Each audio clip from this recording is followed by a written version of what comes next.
Hello. All right, we're here. Hey guys, happy Tuesday evening, afternoon. Going live today to talk about smoothies. We're going to talk about smoothies. This is actually a question I get all the time. Hey Amber, good to see you. Guys, type hi to me in the comment section. Let me know where you're watching from. I'm sitting down today, which is abnormal for me because I did a big, huge hike on Sunday and my legs are still killing me. So I'm having knee pain and all this kind of stuff. So I'm just going to chill out, answer this question here. Amber's watching from Michigan. Eartha's here from Apopka, Florida. Where's everyone else from? How's your day going? Hey, Chris. Good to see you guys. So the question of the video, and I don't think I'm going to make this one too long. Alla's here from New York. Stephanie from Sacramento. Awesome. Hey guys, I'm so happy to see you. I'm not gonna make this one too long. If you're watching the replay, thank you so much for watching. The question is, are smoothies okay to drink? Why or why not? The answer is yes and no. But I got some more detail that I'm gonna give about this, okay? The reason that I'm kind of doing this particular topic is because smoothies are a big part of my 21-day challenges. And if you guys haven't heard yet, we're putting on another 21-day challenge. It's starting on Monday. And you guys can buy it right now. Registration is open right now. And we have a lot of awesome smoothie recipes in there. So the answer must be kind of yes, right? But I'll explain a little bit more. Chris is from Muskegon, Michigan. Hey, Chris, I'm from very nearby there. I'm from Grand Rapids originally. Lorena, hello from Mexico. Awesome. I'm so glad you're here. So you guys, if you're interested in the 21-day challenge, whatevermouth.com/shop. It is 21 days of recipes, grocery list, meal plans, all that good stuff. You won't have to think about a thing. I'm going to tell you everything about what to make and when to make it and how to make it. And hopefully there's some weight loss involved. Many people have some good weight loss when I put on these challenges. And this one is going to be the last one of the year. Registration is open now. It's only going to be open for a few days because we are starting the challenge live all together on Monday. Everyone's going to be following along and doing the same recipes in the same days. Okay, so if you're interested in that, check that out now. But I want to answer the question, are smoothies okay to drink? All right. So often this question comes up and you don't know what my video is about. They're about the healthy, high nutrient, plant-based, whole foods lifestyle called Eat to Live from the book Eat to Live by Dr. Joel Fuhrman. And in this sort of environment, plant-based, healthy eating kind of food, you've got a few different doctors who kind of have their own version of this plan. So we follow Dr. Fuhrman over here, and I'm going to talk a little bit about what Dr. Fuhrman says and a little bit about what Dr. Greger says, who's another fantastic doctor who has a lot of articles about this kind of stuff too. And then I'm going to tell you my personal perspective on it. But the first thing I want to say is this is not medical advice, okay? I'm not a doctor. Like, by any means, I'm not a medical professional. I am a life coach, a weight coach, and I make YouTube videos. So I'm not qualified to give medical advice, but I'm going to tell you what I've read online by these two guys and also my perspective from it. But if you're diabetic or anything like that, you're going to want to talk to your doctor, okay? So the question is usually, can I drink smoothies? Because some of these plant-based doctors say no, some say yes, and so it's really confusing. I'm going to give you sort of my perspective. The controversy comes in a lot with like the whole blood sugar spiking thing, right? Like if you drink a smoothie, is your blood sugar going to spike? Are you doing damage? That sort of thing. As I said, this isn't medical advice, so you can't take what I'm saying in any way medically, but the first thing I want to talk about is an article from Dr. Greger, which I think I linked in the description here, and I can actually put it in the comment section. I'll do that real quick too. So he has an article from a little while back. It's a pretty recent article, actually. There it is. And let me see when it's from. It's from 2015. He's got another one from 2017 that refers to this one as well. So he's got some pretty recent information on it. There was some studies done on blending fruits, different types of fruits compared to eating the actual fruit, compared to drinking the juice. Hi, Hallie, good to see you. Who else is here? Say hi, you guys, when you come in. And so the whole idea about the blood sugar issue is, I can't think of the word, but are we making diabetes worse, or are we making ourselves get closer to diabetes, or is it just bad for our health in general? Is kind of an idea. So I'm going to give you my perspective. I'll give you the doctor's perspective. Then you can talk to your own doctor, make your own decision. Okay. So from my perspective, I am not diabetic. I'm not pre-diabetic or anything. So I've always had smoothies a lot. The reason that I have smoothies so much is because they're easy. They take 10, 15 minutes to make, and you can make such a large quantity that you can do 1 or 2 meals at a time for, like, say, breakfast one day and breakfast the next day, or breakfast one day and maybe a light dinner that evening. So they're just so easy to make. That's one of the biggest reasons that I've always made smoothies, is the number one, the ease of making them. Number two, the portability, because I also take smoothies with me all the time. Like, especially if I'm going out to a social event, out to a party, something like that. I always, often, very, very often, when I'm wanting to stick to my plan, I will make a smoothie ahead of time. I'll either down the whole thing right before I go and maybe take some with me, or I will just take a bunch with me and have some, in the middle of the party or something like that, just go off and have a little bit more smoothie, so I'm not feeling that kind of starved, attraction to the hors d'oeuvres and stuff like that, right? By the way, guys, my my hair is growing out, so this is what we're gonna get for a little while, okay? Amanda says hi. Jolene says hello. Charlene says, this is what I was thinking about smoothies. Yep. And Hallie says, since we are using all the plants, aren't we getting fiber also? Yeah, Hallie, so I'm going to go into that in a minute here. So there's a lot of benefits, I feel like, to eating smoothies. I think the last, and to me, the most important benefit of a smoothie is the nutrients in the smoothie, because to me, when I say smoothie, I mean green smoothie, always. I never ever make a smoothie without greens in it. That to me is one of the kind of rules that I think is super important. If you're going to make a smoothie, unless you're making it for a kid, because children have higher calorie needs. So kids, it would be better to have it be just a little bit of greens and more, heavier calorie kind of fruits like bananas. Maybe you can put some oatmeal, some nut butter in there, some heavier, chia seeds, stuff like this, to really give them a lot of calories in one smoothie. Versus my kind of smoothies, they lean more towards the green side, and then a little bit of fruit, little bit of nut butter, maybe some cinnamon or something like that. And then that's my version of a smoothie. And that creates a lower calorie smoothie, of course, so that you can have more greens, more nutrient density, and less calories. And so, but you're still getting a ton of fiber, right? Because you're having all of those greens. So, okay, so let's see if we've got any questions. Alice says she wakes up at 5, so she can't do the blending. Yeah. So I would just blend it at night, Ella, and have them the next day. I do that all the time, and they last just fine a full day. They're not as great, right? But it's totally fine to just have it the next day.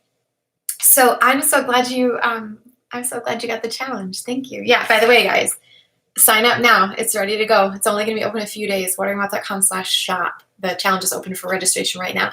And if you miss out because you're watching this video after registration closes, sign up at the wateringmouth.com/challenge, and you'll get notified of the next one. Okay. So that's kind of like my take on smoothies. I love them. Also, the other thing I want to note is that whenever I make smoothies that are like way bigger than what Dr. Furman puts in his recipes or other recipes that I've seen. Typically, you'll see recipes that are like 12 or 16 ounces online. That's half a smoothie for me. Honestly, half a smoothie. That's why they are meals. When I have a smoothie, it could be 500-600 calories, because that's a real meal size. That's actually going to keep you full.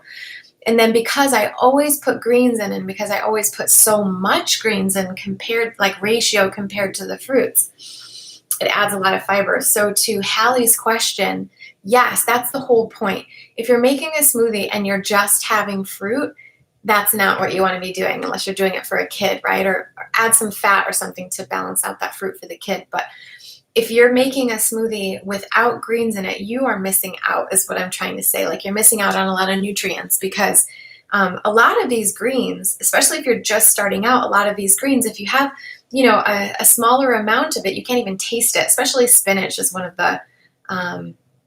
the greens that you can't even really taste that much in the beginning. So it's kind of like, why not, right? Like, why wouldn't you just put a bunch of greens in there? And I'll tell you a little side note. When I started this lifestyle, I hated kale. It was way too strong for me. I hated that flavor. And what I did was I would do mostly spinach in the beginning, and then I would add just like a little bit of kale. And over the first probably 6 months, I would add a little bit more kale, until I finally got used to it. And now I can eat kale raw in a salad, no problem, right? But it was just, even this, like, just having that little tiny flavor in the smoothie, oh my gosh, I just hated it. So definitely something to consider if you're not really into kale yet, or these cruciferous veggies. Another side note, this is bringing up a lot of things I want to say, but you also, when you make a smoothie, it's a really good idea to try to get some cruciferous vegetable in there as well. So if you don't know, cruciferous vegetables are like the most powerful nutrient-wise type of vegetable that you can eat, because they are super high in anti-cancer fighting micronutrients. So it's definitely something that you want to incorporate in your diet on a daily basis, half a cup to a cup, something like that. This would be cruciferous. It actually means sort of like a cross. And so it's the vegetables that are in the brassica family, which is the cabbage family. And the reason it's cross is because if you look at the bottom of these vegetables, their root thing, like the leaves and stuff, kind of form a cross. And so vegetables included in this category would be things like broccoli, cauliflower, arugula, but you don't want to put arugula in smoothies. Any kind of cabbage, red cabbage, green cabbage, that kind of a thing. And the reason that you really want these ones is because of those anti-cancer fighting properties. But a little fun fact is that in order to get more of those nutrients absorbed, you actually want to either chop them really finely or blend them first and let them sit for a second to kind of meld in together and create more of that anti-cancer property, which is kind of a fun thing. And a blender is a great way to do that, because it really breaks down the cell walls and allows those fun nutrients to kind of, mingle together and become the best for your body. So if you can add even just a little bit of cruciferous vegetables, it could just be cauliflower, which, by the way, doesn't have a very strong flavor. So that's a great one for a smoothie raw, right? You could even put like one little piece of broccoli in. I don't like to do a lot of broccoli because you really can't taste it. But nowadays, I just mainly use kale or collard greens, or usually those two. And then you can also do anything else that you want, right? Like you could put some spinach in or some romaine or whatever. I typically, for my greens, will do mostly romaine, lots and lots of romaine. It's got a lot of really good vitamin C, folate, all this great stuff for you. And I just think it's pretty mellow. If I don't have romaine, I'll use red leaf or green leaf lettuce. And the reason I don't use spinach is only because I form kidney stones. So by the way, disclaimer, if you are a person who has ever formed kidney stones in your life, avoid raw spinach like the plague. And I just have to say, I have a video about this and you guys can look for it on my YouTube channel. But for the longest time, not for the longest time, actually, when I just started this lifestyle, I was getting kidney stones every 6 months, big, like terrible kidney stones. And I looked at Dr. Furman's advice on this, and he said, avoid 5 things. Avoid parsley, raw spinach, any raw parsley, raw spinach, beet greens, and there's a couple other, I can't think of it on the spot, but there's like 5 of them. And it was probably the spinach mostly that did it, but I stopped having spinach in my smoothies and almost at all. And I haven't had a kidney stone since, which has been years now, 3-4 years, something like that. So something to keep in mind. If you are going to use spinach in your smoothies because you've never had a kidney stone before, just reduce the amount a little bit. Like, don't use only spinach, and don't do it every day, because it does have so much oxalate in it, which is the property that is that forms many kidney stones. It also it's not just kidney stones. It's I think there's something about how it also inhibits the absorption of vitamin C if you have a bunch of oxalate. So it's just good to mix up your greens anyway, just because you're getting lots of different nutrients, different types of nutrients. Okay.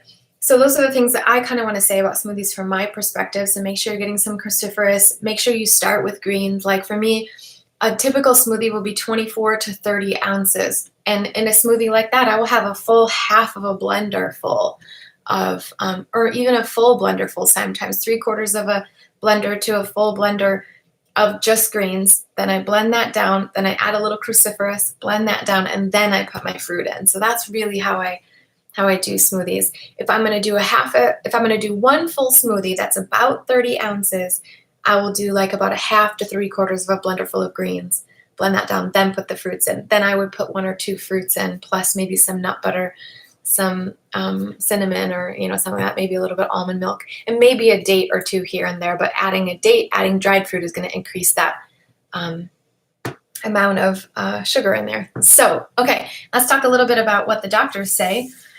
So I was reading a forum entry from Dr. Furman, and actually let me just pull it up and I'm going to show you what he says. So someone says, will a green smoothie with some fruit spike your blood sugar?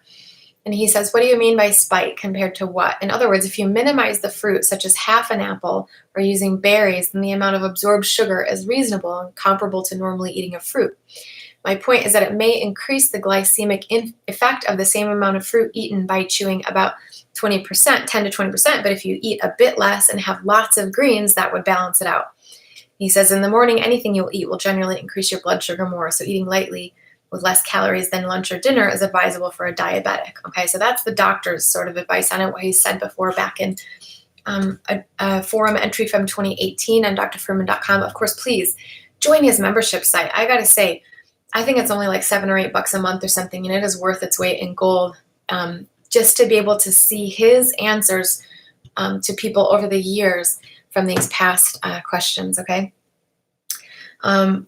Matab says oatmeal, chia seeds, spinach, blueberries, strawberries, peanut butter, and whey, or milk or almonds. Yeah, so I would definitely say almond milk or soy milk, no dairy products. I do sometimes put oatmeal in there. And actually, Nancy, my partner in crime here, who helps me develop the challenge recipes, she realized that you could sort of make your own plant-based milk right in the blender.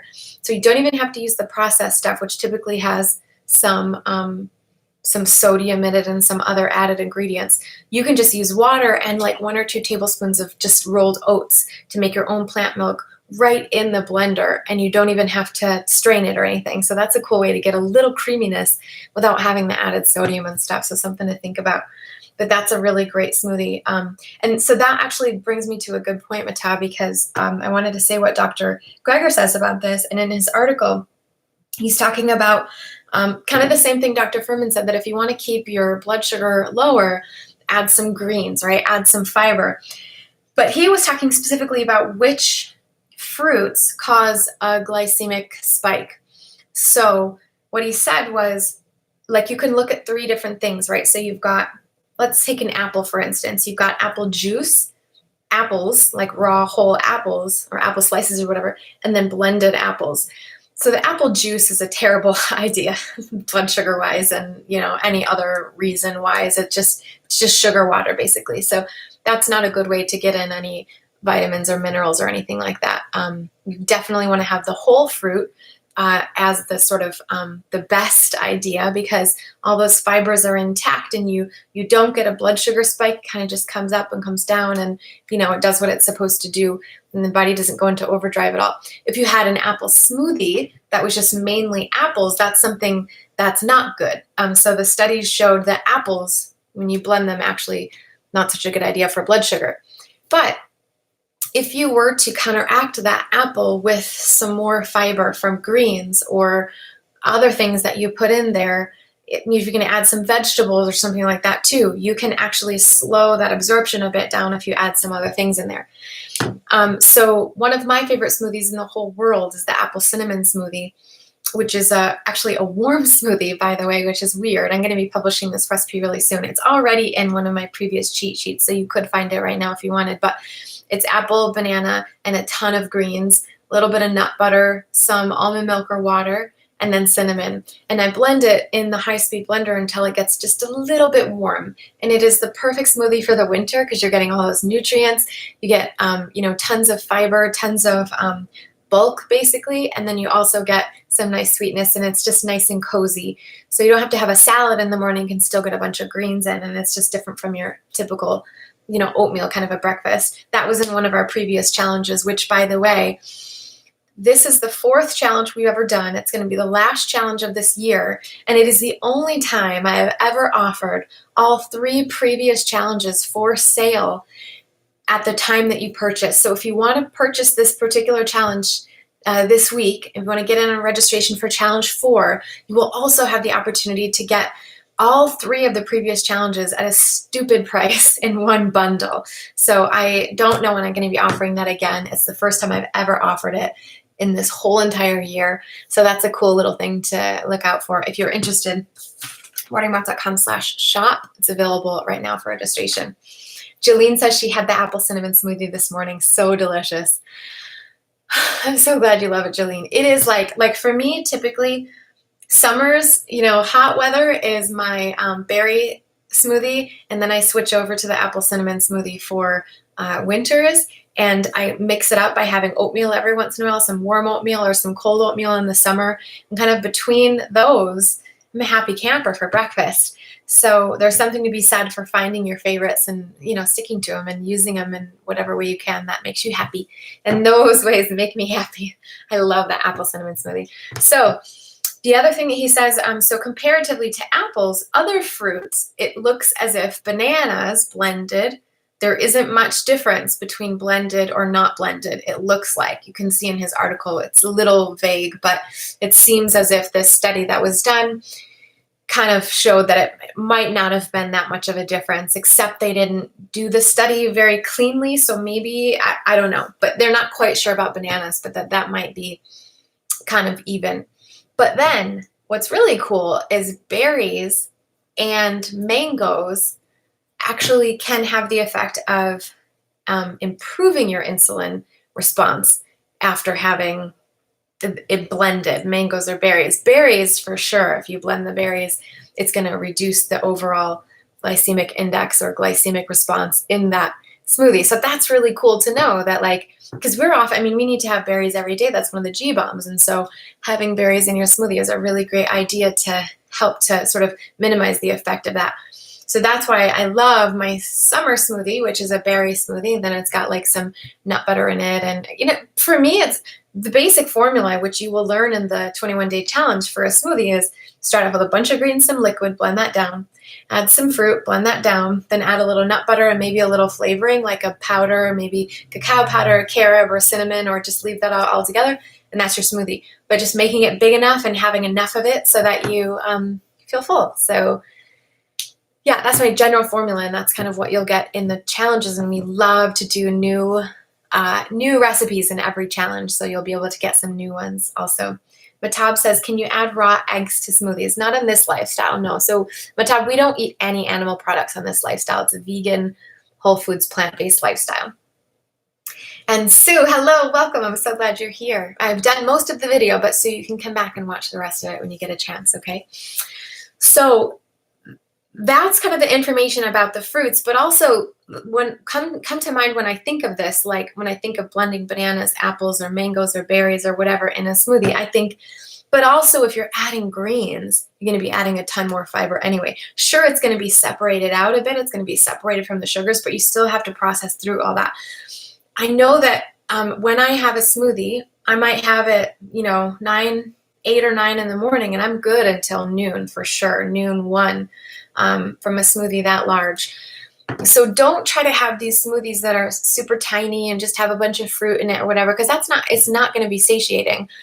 And one of the things I talk about so importantly in my 21-day challenges and all over the place in my private coaching and in my the workshop I'm doing right now, I talk about creating a protocol for yourself, meaning a set of meals that helps you maintain your healthy weight. one massively important part of creating a protocol for yourself is to have an amount of food that's low enough in calories to keep you at a healthy weight, but also high enough in bulk to keep you full. That is like half the equation, if not more. It's so important to have enough food so that you feel full. We're not dieting. We're not trying to like eat little scraps of something like a little lettuce, little bunny rabbit, and then, lose weight and then be starved and upset. That's not what we're looking for.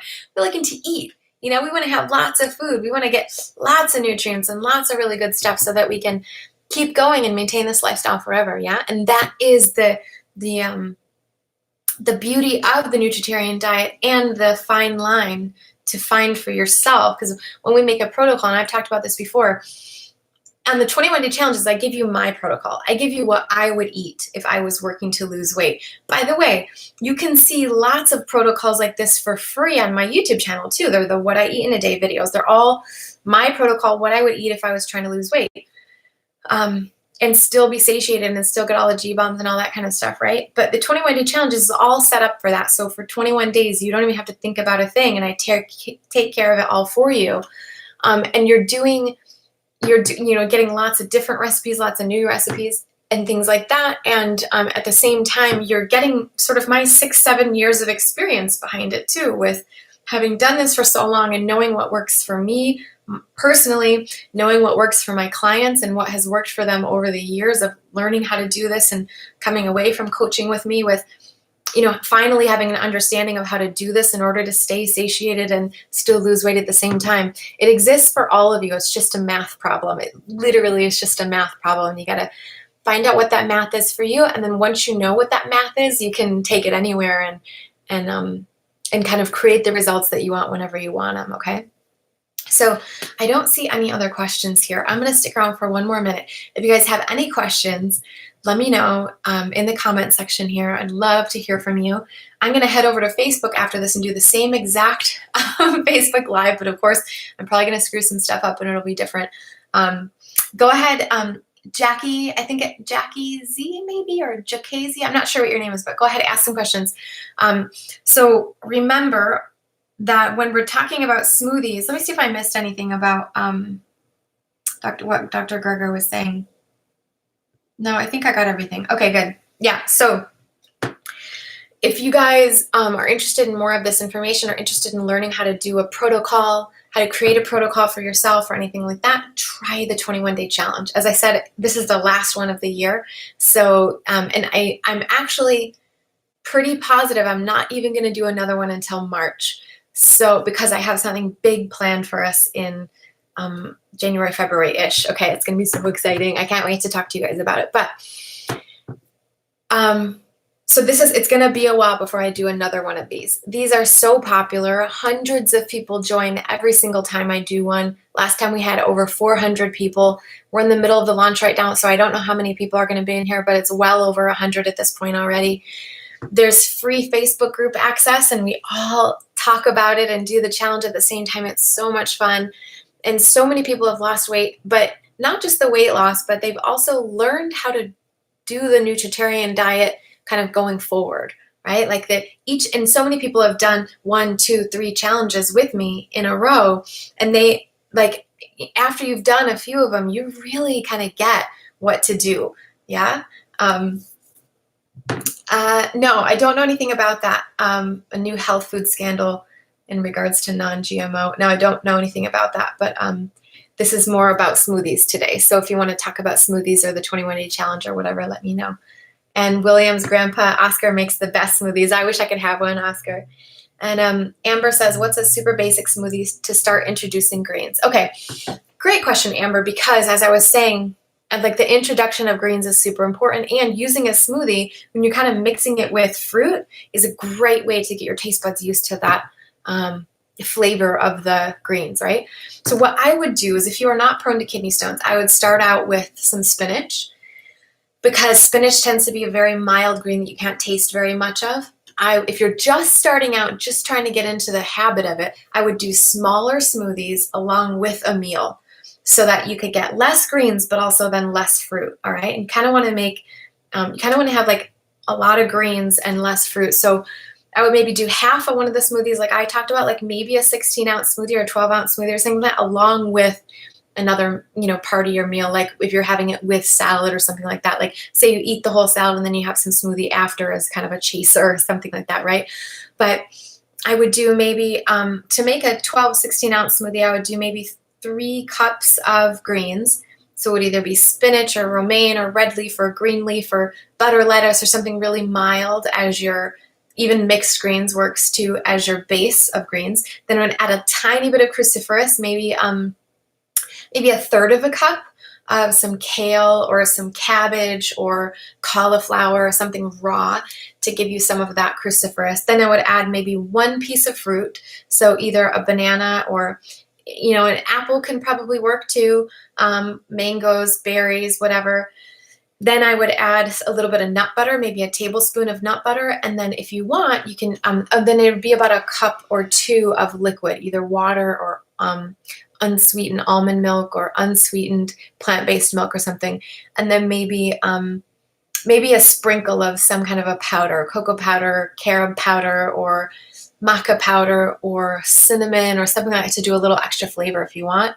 Did I say nuts and seeds? Probably about a tablespoon of nut butter, or maybe 2 or 3 tablespoons of whole nuts, like walnuts or something like that is fantastic. And also, forgot to mention, always need to have 1 tablespoon of ground flax per day, and that's a great way to put it into your smoothies. Pre-ground and put it into your smoothies after that. That's going to give you a really, really nice smoothie that you'll be able to start with. And even at that point, Amber, if it's still too much greens for you, just cut back a little bit and work your way up, right? And definitely don't only do spinach. Like do spinach a couple times a week maybe, and then do other greens the rest of the time. Okay. So this person I'm hiding because you are a spammer. Okay, let's see. I don't know what that setting is, William, for your blender. This person I gotta block because they are obnoxious. Okay. Okay, so I think that's it, you guys. Let me think if there's anything else. Do you guys have any other questions about smoothies? Yeah, Amber, take it slow, work up to more green. You'll get there. Trust me, I was at the same place. I hated greens in the beginning, and this is really what helped me also to start to like salads a lot more too, okay? So thank you so much, guys, for being here. Remember, the challenge is open for registration right now. Last one of the year. Groceries, grocery list, recipes, meal plans, everything you need to learn the Nutritarian lifestyle, kind of get started in it, and then know like where to go from there. Like it's kind of a boot camp sort of a thing, right? Like you do it for 21 days and you're doing it with a ton of other people too, which is awesome. You get a built-in community really. Do the 21-day challenge, and then you'll have a really good idea for where to go after that. And you can always do another challenge with us or look out for some of my upcoming offerings. And remember, I said that if you get in on the challenge this time, you have the opportunity to buy all 3 challenges that came earlier in this year. So that way, if I don't do another one until March or something like that, you have some more challenges to run through until then, okay? Why is this person not being blocked? Hold on. Remove. Okay. So Amber says, besides spinach, what were the other greens? Red leaf, green leaf, butter lettuce, that sort of a thing. And okay, Charlene, I'm so glad you love it. And you guys, the smoothie recipes really are really phenomenal in the challenge. Every time, like someone will always say something like, oh, I think it was worth it just for the smoothie recipes alone. So make sure you check that out if you want to. I'm going to head over to Facebook now and do this do this video again. So if you want to come with me, that would be awesome. Hope to see you guys in the 21-day challenge. It's going to start on Monday, so coming up really soon. If you purchase now, you have enough time to kind of look through the materials, get your groceries, get prepped, and start with us on Monday, okay? So Sue, is the spinach mint cucumber smoothie okay to drink every day? I wouldn't do spinach every day, but you can do all the other stuff every day. So if you could just, as long as you switch out the grains, you could do that smoothie as much as you want. Okay, that's all I got, guys. So thanks so much for being here. You are the absolute best. I hope to see you in the challenge, and also happy Tuesday night. Okay, so remember, learningabout.com/shop. See you soon. Bye.